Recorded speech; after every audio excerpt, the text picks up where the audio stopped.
On this Wednesday night, an unprecedented status update for travelers. The U.S. planned to force some tourists to reveal their social media history. You're going to make things a lot more difficult. And when it might take effect. Alberta overrides the charter again, this time to pass new laws targeting young trans people. It's so disturbing. The building backlash against the UCP government. Ottawa's new bill tackling pornographic deepfakes. We wanted to cure a gap that existed in the criminal code. What the law still fails to do. Plus, on thin ice. It's never been this late. What could happen if this Italian hockey rink isn't done in time for the 2026 Olympics?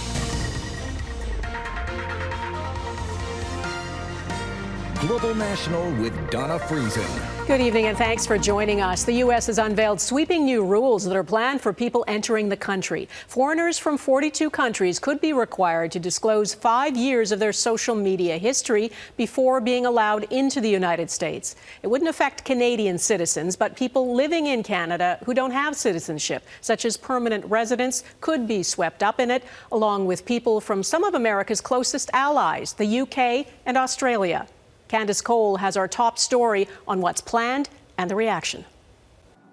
U.S. Customs and Border Protection is proposing new rules to require foreign tourists to submit 5 years of their social media activity to the Department of Homeland Security before they're allowed to enter the country, which could further impact already declining international tourism numbers to the U.S. The knock-on effect is that you're going to make things a lot more difficult for people to come from the countries that we have really good relationships with. Travelers' everyday social media data like this would be required from anyone applying to enter the U.S. through the Electronic System for Travel Authorization, or ESTA.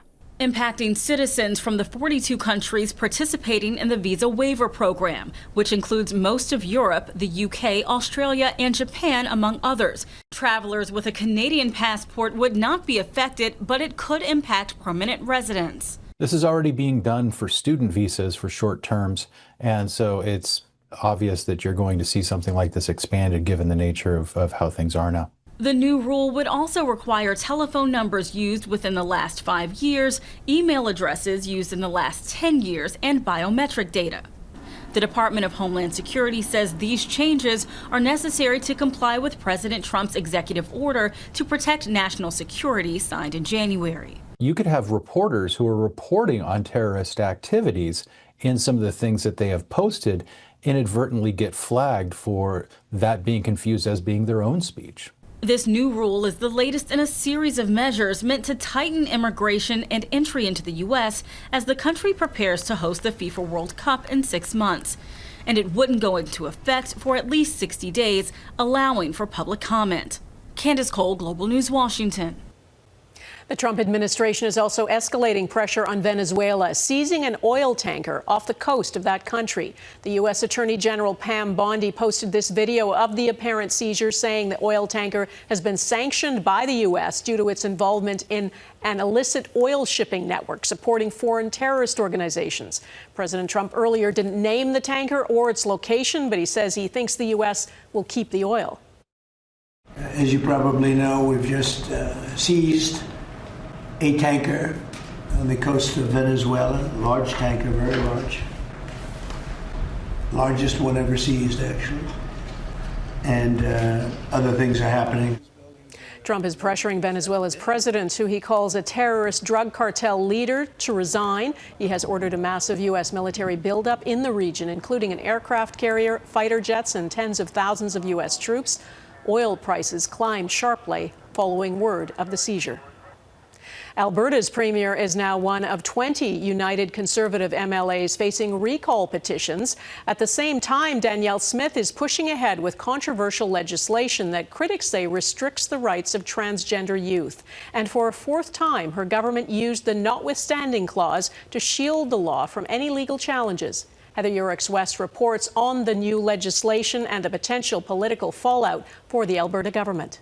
I think our policy is very clear that we want children to be able to make their own choices as adults on adult decisions. After a marathon debate that stretched into the early morning hours, Alberta's United Conservative Party government has used the notwithstanding clause 3 more times as it passed a bill to protect 3 trans laws preemptively before they could be overturned by the courts. It's so disturbing. We are receiving gender affirming care at this point, and honestly, we don't know what's going to happen. The law that limits access to care for youth under 16 was being challenged in 2 separate cases, including one launched by the Canadian Medical Association. We are disappointed. This causes great distress to our physicians. It hits at the core of our professional autonomy. Stop attacking public schools! The province also used the notwithstanding clause this session to end a teacher's strike, a move that sparked a campaign that has now resulted in recall petitions being launched against 20 UCP MLAs, including the Premier herself. They are taking a hit in the polls, but that doesn't seem to be making any difference at all. They saw the polls that said the majority of Albertans thought that the government did not manage the teacher's strike well, that they opposed the use of the notwithstanding clause, and yet they've continued to use the notwithstanding clause. I think that there's a tendency of people to say the notwithstanding clause is overriding democracy, and I find that I'm quite strongly disagree with that view, because the notwithstanding clause is a democratic instrument. One that after each use must be renewed every 5 years, meaning voters will ultimately have the final say. Heather, Yourex-West, Global News, Calgary. There was no change to the Bank of Canada rate today. It is, as expected, holding at 2.25%. Canada's economy has been outperforming expectations in the face of trade war turmoil. Mackenzie Gray looks at what signals the central bank is sending and what could happen next year. After 4 cuts in 2025, interest rates seem to have hit their new bottom. Given how we see things right now, we think the policy rate is about right. About right is 2.25%, after the Bank of Canada held their key interest rate at their last meeting of 2025. With inflation in the 2% range and the Canadian economy and labour market showing surprising resilience, it's helped blunt the impacts of the trade war. Increased trade friction with the United States means our economy works less efficiently with higher costs and less income. This is more than a cyclical downturn. It's a structural transition. That transition, the biggest risk the bank sees to the Canadian economy, with punishing sectoral tariffs hurting the steel, aluminum and lumber industries. But most big banks in Canada believe Tiff Macklem won't cut rates in 2026, with there even being an outside chance of a rate hike. We're not going back to those ultra-low rates that we saw during COVID. While inflation is stabilized, the Bank of Canada governor had a blunt message for those hoping the cost of basics will come down. If we were to try to push the whole price level down, that would cause a severe recession in Canada. Nobody wants that. So we're not going to become, things are not going to become affordable by lowering prices overall. Macklem saying wages need to catch up with costs, but that will take years to do. One cost that is expected to come down, shelter, with rents and house prices on the decline. But the bank contends it's the fundamentals that need fixing. We've got a structural housing supply issue in Canada, and really until we address that, I think there'll still be pressure on affordability, particularly for first-time home buyers. If Canada gets into further trade trouble with the Americans, Donna, the bank has warned that monetary policy can only do so much to prop up a struggling economy, putting the ball in Mark Carney's court to craft any additional tariff response. Okay, Mackenzie Gray, thanks. The U.S. president held a rally last night that was expected to focus on concerns about the state of the U.S. economy, an area where he is very vulnerable. But Donald Trump touched on everything from military strikes on Venezuelan boats to windmills, golfing, transgender people and immigration, asking why the U.S. should take people from what he called filthy, dirty, disgusting countries. He proudly veered way off script. I haven't read practically anything off the stupid teleprompter. He did talk about affordability, something he calls a con job, even though many Americans are deeply worried about the rising cost of living. Heidi Petracek reports. They say, oh, he doesn't realize prices are high. On a campaign-style stop in Pennsylvania, U.S. President Donald Trump slammed Democrats and affordability. They have a new word. They always have a hoax. The new word is affordability. Yet polling indicates that word is a top concern for Americans and has put the president's approval rating in a slump. A poll Monday found while that rating did increase slightly from November, reaching 47%, on inflation and the cost of living, it tumbles to 40%.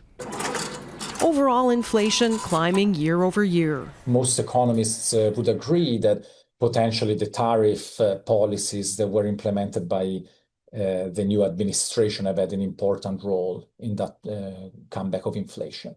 Gas prices dropped slightly this September compared to last, but home heating oil and electricity prices shot up. Groceries increased more than 3%, and unemployment has been up 3 straight months.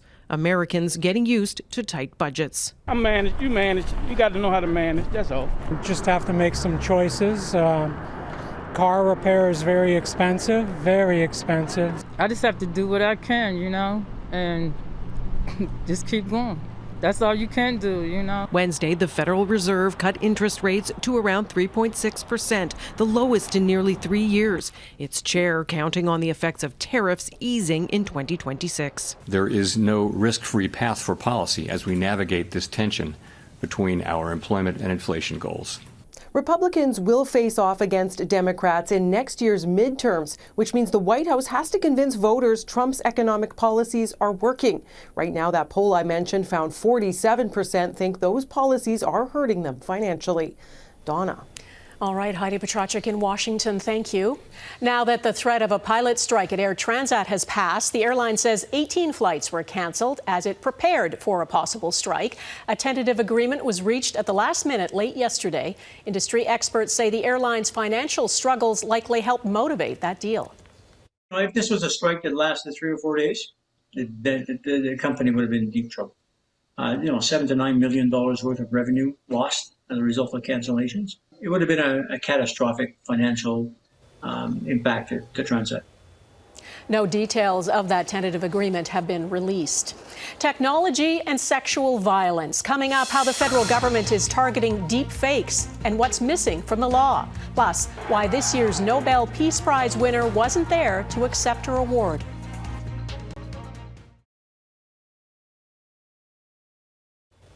In its latest criminal code overhaul, the federal government wants to outlaw sexually explicit deepfakes. It's tabled new legislation to tackle the rapid rise in AI-generated sexual exploitation. Part of the Protecting Victims Act promises to close gaps in the criminal code and raise penalties for offenders. Jillian Piper breaks down the changes and whether they go far enough. And right now, we actually have very serious challenges. The federal government is hoping its new bill will help catch up on regulating a growing concern: artificially generated sexual exploitation. We wanted to cure a gap that existed in the criminal code, which does forbid the non-consensual sharing of intimate images, but didn't scope in AI deepfakes. Deepfakes are images or videos of a person that have been created or altered using artificial intelligence that realistically depict someone saying or doing something they in fact have not. They can be created in a matter of seconds. All that's needed is a picture. We've seen the numbers of people victimized by this type of harm really exponentially increase in the last 3 or 4 years. Earlier this month, a 17-year-old in Calgary was charged for allegedly using AI to create and distribute sexually explicit images of teen girls. Investigators allege he manipulated photos the girls had posted on social media to make realistic fake nudes. This is not a joke, it's not a prank. This is the most extreme form of bullying and a criminal offense. Ottawa has pledged to increase the maximum penalty for offenders from 5 years to 10, but that may be rarely used. Often the cases that we're already seeing with intimate images rarely get to the maximum sentencing, and so an increase in sentencing isn't something that I think is really critical. The minority Liberals will need support from at least one other party to get this bill passed, Donna. But even if the reforms are made, there is still a glaring gap. The new law would not require online platforms to establish a notification or takedown process for sexual deepfakes, instead relying on some internet service providers to report to police. All right, Jillian Piper, thank you. In the U.S., a federal judge has ordered grand jury records from Jeffrey Epstein's 2019 sex trafficking case to be made public, just a day after a separate ruling in the Ghislaine Maxwell case. The judge says a new federal Epstein Files Transparency Act makes disclosure mandatory while protecting survivors' identities and medical details. The law requires the Justice Department disclose the material to the public by December 19th. Ready to hold an election ahead, what Ukraine's president says needs to happen for a vote to take place.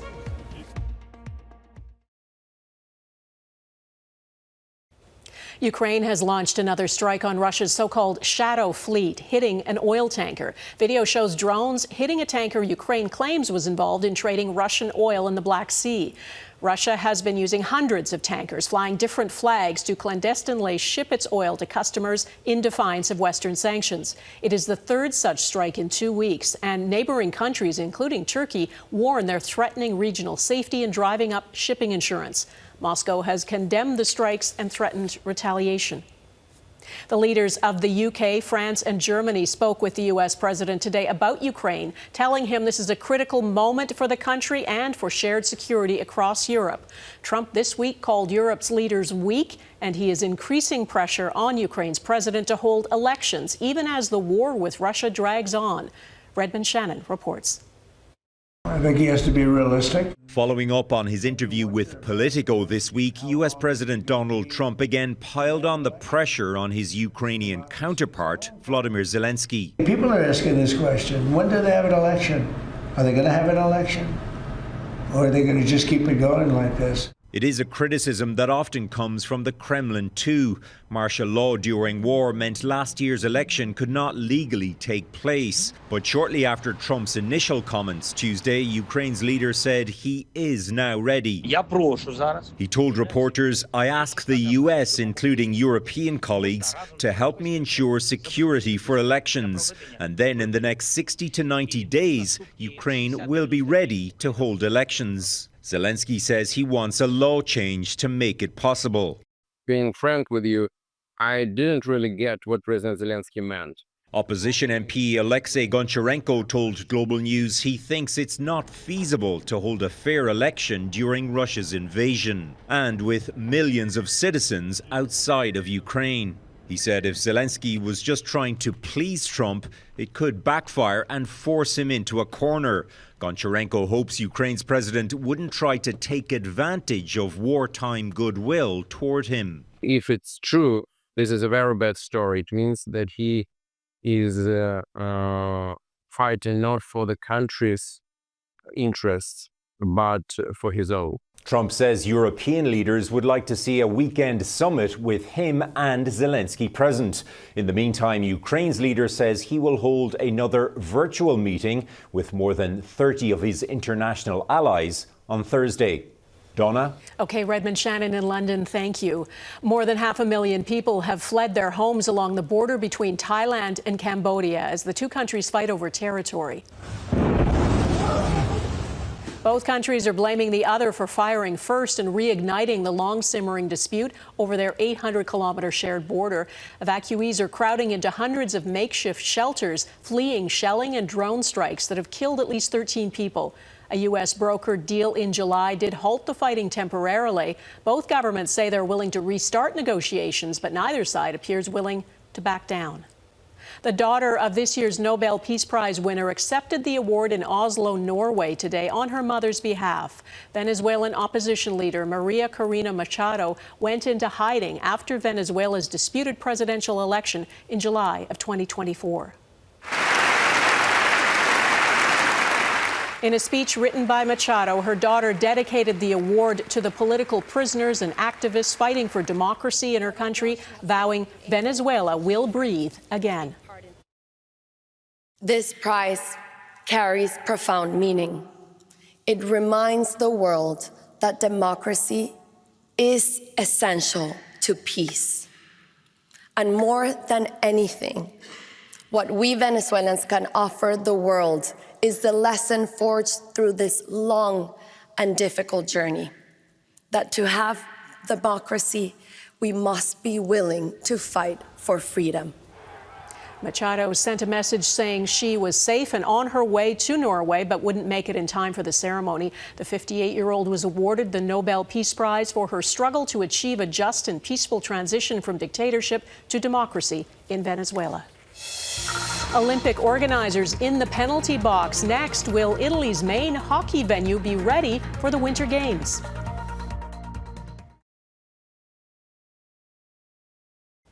We are 2 months out from the Winter Olympics, and the arena in Milan, Italy, that will host the main hockey games is still not complete. Plus, top NHL officials have expressed concern about the size of the ice, which is smaller than the league's standards. As Mike Armstrong reports, at this point, organizers say there is no plan B for the venue. There is a lot happening in Milan last minute. The puck drops on the 2026 Olympics in a matter of weeks, and yet this match Tuesday was the first major test for one of the game's Olympic rinks. The other, what will be the main rink, well, it's still under construction. The head of operations says everything will be finished on time, but that there have been delays. Are those for us? Now, those delays are making these men nervous. The NHL's commissioner and deputy commissioner were in Winnipeg Wednesday and somewhat worried. They haven't made ice yet, so we don't know how good the ice is in the number one rink. For the first time in 12 years, the NHL is sending its players to the Olympics, the best of the best. The league's had a rocky relationship with the International Ice Hockey Federation, and the situation in Milan is adding strain. The league has sent its own ice specialists to help, but it says until the surface is tested with skaters and the warmth of fans in the arena, it's impossible to know if it's good enough, and time is running out. The ice isn't ready and it's not safe, then we're not going. I mean, I think that's pretty self-evident. Yeah. Now, the other issue that's gotten a lot of attention is the size of the rinks that'll be used. They'll be about a meter shorter than an NHL rink. That does conform to the IIHF rulebook, but seems to have caught the NHL off guard. We did have a misunderstanding. The league says the difference in size shouldn't make too much of a difference in play, and that they're trying to put that problem in the past. The big worry is still, it says, that no Olympic hockey venue has ever been this far from completion, this close to being needed. Mike Armstrong, Global News, Montreal. And that is Global National for this Wednesday. I'm Donna Friesen. Tonight's Your Canada is the lights at Lafarge Lake in Coquitlam, BC. We'd love to see your festive Canada photos. Please email them to globalnational@globalnews.ca. And thanks for watching. Hope to see you here again tomorrow. Bye-bye.